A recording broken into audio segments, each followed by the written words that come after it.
గుర్తించి వాళ్ళ శక్తి సామర్థ్యాలను గుర్తించి ఇచ్చినటువంటి వాటిగా కనపట్లేదంటున్నారు. చాలా వాస్తవం అండి.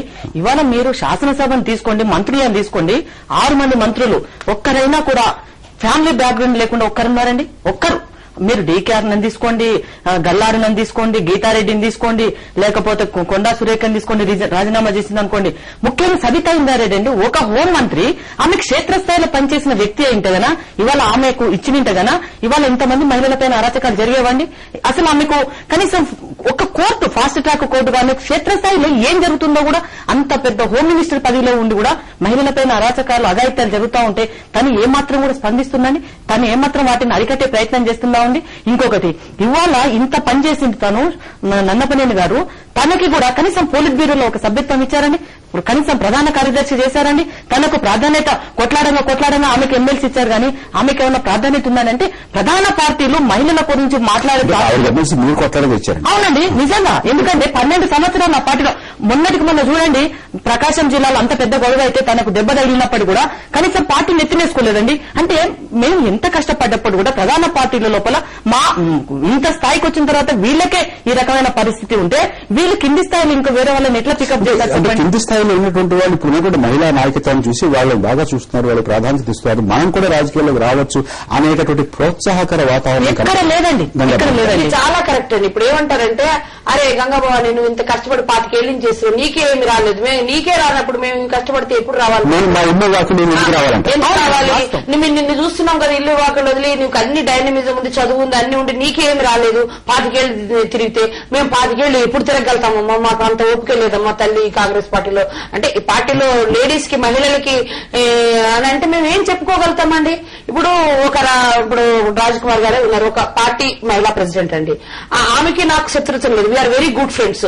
మా నాయకుడు చూస్తున్నాం, చాలా బాగుంది, చాలా బాగుంటాం. మేము ఎప్పుడు 83 నుంచి సొంత అక్క చెల్లెల్లాగా ఉంటాం. సరే, ఆమె పార్టీలో ఆమె నాయకుడిని నేనంటే నన్ను విమర్శించాలి, నా నాయకుడిని అంటే నేను ఆమెను విమర్శించాలి. మేము ఫూల్స్ అయిపోయినామండి. ఆల్ ఆఫ్ సడన్ గా అదే విధంగా ఒక నటిమణి ఇటీవలే ఇవాళ పార్టీ నుంచి వచ్చారు. మొన్నటిదాకా మా నాయకుడిని ఎన్నో మాటలు, అనరాని మాటలు అండి, అసలు మేము వినలేని మాటలు మా పార్టీని, మా నాయకుడిని, వైఎస్ గారిని అన్నారు. ఆల్ ఆఫ్ సడన్ ఒక రోజు మాతో సంప్రదింపు లేదు, ఏమీ లేదు, మా గల్లారున్న మీద కూడా కంటెస్ట్ చేశారు. వారు చేసి ఆమెను కూడా ఎన్నో మాట్లాడినారు. ఆమెను కూడా ఆమె ఒపీనియన్ కూడా తీసుకోకన్నా ఆల్ ఆఫ్ సడన్ వారిని తీసుకొచ్చేసి వారు చాలా బాగా చేస్తారని మెచ్చుకుంటే ఒకటే మాట అండి, ఈ పార్టీలో లేడీస్ పని చేసే వారి ప్రాముఖ్యత కన్నా కొత్త వాళ్ళను, అలా సడన్ వాళ్ళను ఈ పార్టీ నాయకులు వాడు పెంచి పోషిస్తే నెర్వస్ అయిపోయారు కదండి. వీళ్ళు నిరాశ రాదా వీళ్ళకి? విషయం కూడా మీ దగ్గర ప్రస్తావించాలమ్మా. మీ పార్టీలు మహిళల గురించి ప్రత్యేకంగా మీరు ప్రణాళికలు విడుదల చేశారు. అందులో కనీసం ఒక పారాగ్రాఫ్ లేకపోతే ఒక పేజీ ఇంతో అంతో కాస్త ప్రత్యేక, అంటే అన్ని సమస్యలు మహిళలకు కూడా వర్తించే సమస్యలు అదలా ఉంచండి.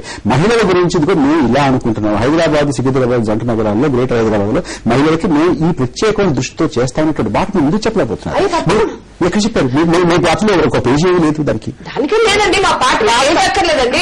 ఇప్పుడు వైఎస్ రాజశేఖర రెడ్డి గారు ఏ లోకాలు ఉన్నా కానీ మహిళా పక్షపాతం అండి. ఇప్పుడు పావలా వడ్డీ రుణాలు దేశంలో ఎక్కడా లేదు కదండి, 1000 కోట్లు ఇచ్చాం. ఈ ఇందిరా అభయాస్తం ఇప్పుడు ఆయన చనిపోయాక దీనికేనండి 60 సంవత్సరాలు దాటిన స్త్రీకి కొడుకులు చూడకపోతే, ఎవరు చూడకపోతే 500 నుంచి 2500 దాకా పెన్షన్ పథకం దేశంలో రూపాయలు అలాంటి పథకం ఎప్పుడు లేదు కదా, అది ఇచ్చాం.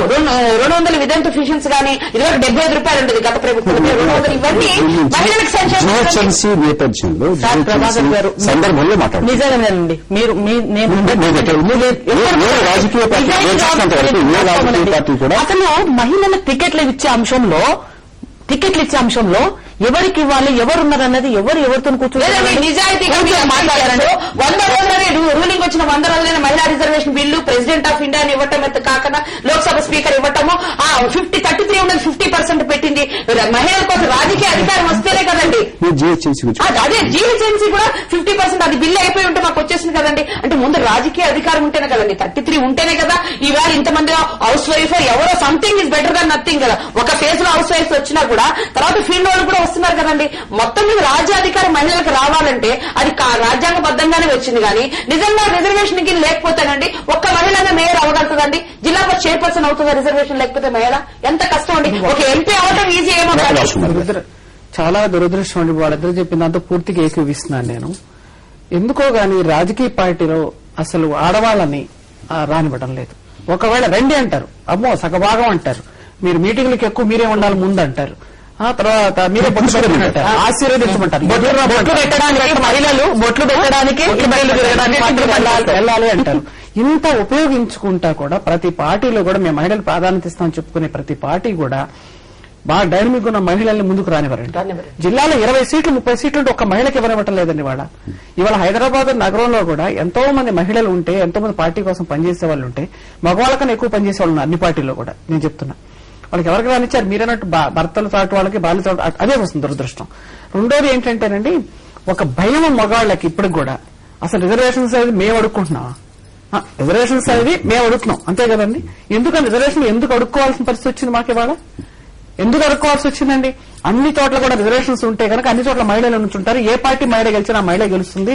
అక్కడ మన తరఫున ప్రాతినిధ్యం వహించుదని మేము అంటుంటే, ఇవాళ జనరల్ సీట్ రిజర్వేషన్ ఉన్న చోట తప్ప జనరల్ సీట్ ఇవ్వడానికి ప్రాణం ఒప్పుపోతుంటే, ఇవాళ హైదరాబాద్ పుల్లారెడ్డి గారి తర్వాత మళ్ళీ మహిళా అసలు మేయర్గా చేయడానికి ఒక్కళ్ళు కూడా ప్రాణం ఒప్పదు. ఏ పార్టీ కూడా ఎంతో ప్రశ్నించకపోతే దురదృష్టం. ఎక్కడ చూసినా కూడా మహిళలు ప్రాతినిధ్యం వహించిన చోట అవినీతి తక్కువగా ఉంది.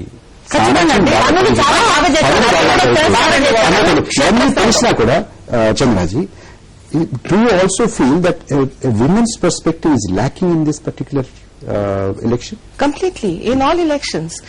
You know, if there is one issue that can bring all the women from all the parties together, where there is so much ideological difference, it is on this issue, on gender equity. Whatever we talk about gender equity in political parties, most of the time, we are only paying lip service. Men are generally, and especially ఇది రాజకీయ పార్టీలు వైపు చూస్తే, మహిళా ఓటర్ల దృష్టికోణం నుంచి చూస్తే, from the women voters perspective, yes, the parties are not really responding. No, they are not responding. They are not bothered about anything. They are only showing us big dreams. If we get elected, we will do this, that and the other. And the voters know the day our corporators get elected, the very next day they will become invisible. They will not be there anywhere for you to ask questions.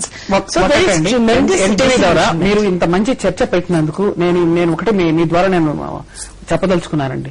ఎవరికి హైదరాబాద్ మహిళా ఓటర్లు చెప్పదలుచుకున్నాను. ఏమని చెప్పదలుచుకున్నానంటే, మీరు ధైర్యంగా లోపలుండి మౌనంగా ఉండి ఏదో పార్టీకి వేద్దాం మగవాళ్ళు చెప్పే ఒత్తిడికి కాకుండా, మీకు అందుబాటులో ఎవరుంటారు, మీకు కావాల్సింది ఎవరైతే తీర్చగలరు, ఈ అధిక ధరలు ఎవరైతే తగ్గించగలరు, మీకు శాంతి భద్రతలు ఎవరైతే చూడగలరు, మీకు ఉద్యోగ అవకాశాలు ఎవరైతే ఇవ్వగలరు, రాజకీయాల్లో కూడా ఇట్లా ఆ కుటుంబాల నుంచి వచ్చే ఆడవాళ్ళకి మగవాళ్ళకి కాకుండా ఎవరైతే మహిళలు స్వచ్ఛందంగా పనిచేసిన మహిళలు మీ ముందుకు వస్తున్నారో ఆ మహిళలకే మీరు ఓటేయండి అని చెప్పనని నేను చెప్తున్నానండి. ఖచ్చితంగా ఆ మహిళలకు వేయాల్సింది. నిజంగా అట్లా చేస్తే తప్ప ఈ వారసత్వపు రాజకీయాలు, ఈ పలుకుబడి రాజకీయాలు తగ్గవండి. ప్రభాకర్ గారు, ఒక మాట మీరు స్పష్టం చేయాలి. మీరు చెప్పినటువంటి దాంట్లో బాగుంది. పార్టీ ఏదైనా సరే మీరు అనుకున్నటువంటి క్షేత్రస్థాయిలో కష్టపడి పనిచేస్తున్నటువంటి మహిళకు వేయండి, అంతేగాని వీళ్ళ చాటును వాళ్ళ చాటు మహిళలు కాదు. పార్టీతో సంబంధం లేకుండా దౌర్జన్యకారులు కానీ, గోండాలు కానీ, భూ కబ్జాలు చేసిన వాళ్ళు కానీ వాళ్ళు కూడా అనుకోవచ్చు. మహిళలకు ఇవ్వగలుగుతారు ఈ డివిజన్ లో. ఆ దృష్టితో పనిచేస్తారనుకుంటున్న వాళ్ళకు మనం హైదరాబాద్ నగరం అండి సురక్షమైన నగరం కాదండి, చాలా అసురక్షమైన నగరము, ముఖ్యంగా మహిళలకు వచ్చేసరికి. ఎందుకంటే పోతుంటే ఎప్పుడు చైన్ స్నాచింగ్ అవుతుందో తెలియదు, ఎప్పుడు పొడి చేస్తారో తెలియదు, ఎప్పుడు యాసిడ్ పోస్తారో తెలియదు, ఎప్పుడు నెత్తి మీద బండేస్తారో తెలియదండి. ఎప్పుడు అమ్మాయిని టీచ్ చేస్తూ ఇంత ప్రచారం జరుగుతుంటే గంగాభవన్ గారు, ఇంత ప్రచారం జరుగుతుంటే ఇంతమంది నాయకులు, గోషయ్య గారు, డి శ్రీనివాస్ గారు, చిరంజీవి గారు, జయప్రకాష్ నారాయణ గారు, చంద్రబాబు నాయుడు గారు, సిపిఐ నారాయణ గారు, సిపిఎం రాఘవన్ గారు, వీళ్ళందరూ మాట్లాడుతున్నారు, దత్తాత్రేయ రెండు మాట్లాడతారు. వాళ్ళు మాట్లాడేటటువంటి అరగంటలో కనీసం 2 నిమిషాలు 3 నిమిషాలు మహిళల గురించి ఎందుకు మాట్లాడలేదు? మహిళలు ఎదుర్కొనే సమస్యలు తీరుస్తావు, ఇది నాకు ప్రత్యేక దృష్టిలో ఉంది అనే ఎవరికైనా మహిళలది ఇది సబ్జెక్టు, మాది కాదు. అది ఎవరు నన్నపనేనో ఝాన్సీరానో గంగాబావనో మాట్లాడతారు, మాకు సంబంధం లేదన్నట్టుగా ఉందండి. ఆర్గనైజేషన్స్ మీరు మీడియా మమ్మల్ని పిలిచి, పార్టీ చీఫ్స్ ని పిలిచి మీరన్నా కొంచెం వాళ్ళకి సాధారణ వాయిస్ వినిపిస్తున్నారు కానీ విత్ ఇన్ ద వాయిస్ ఎక్కడ వినిపించనిస్తారండి? కనీసం ఫైట్ చేసామనుకోండి, మేము మాట్లాడుతున్నాము, అమ్మ బాబాయ్ ఆమె అన్నిటికని ఎవరైతే సెల్ఫ్ రెస్పెక్ట్ ఈ మధ్యకాలంలో ఒక స్టేజ్ మీద మీటింగ్ జరిగినప్పుడు ఏ పార్టీని కావచ్చు, ఆ స్టేజ్ మీద 30 మంది మగవాళ్ళు ఉంటారు, కింద కూర్చొని ఆడవాళ్ళని పైకి పిలిచారు స్టెప్పుల వరకు. ఇది అన్ని చోట్ల జరుగుతుంది జిల్లాలో. కాబట్టి వీళ్ళకి ప్రాధాన్యత ఇవ్వాల్సిన అవసరం ఉందండి మహిళలకి. రాజ్ కుమార్ గారు, ఝాన్సీ రాణి గారు, గంగా భవాని గారు, చందన గారు, మీరు స్టూడియోకి వచ్చి మీ విలువైన సమయాన్ని మాకు చర్చలో పాల్గొనడానికి కేటాయించినందుకు మీకు ధన్యవాదాలు. నమస్తే ఆంధ్రప్రదేశ్.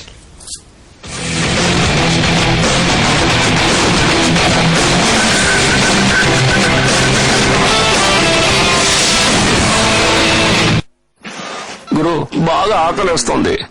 ఇదిగో డిన్నర్ రెడీ. శర్మ ఆంటీ మాకు చాలా సంతోషంగా ఉందంటీ. First time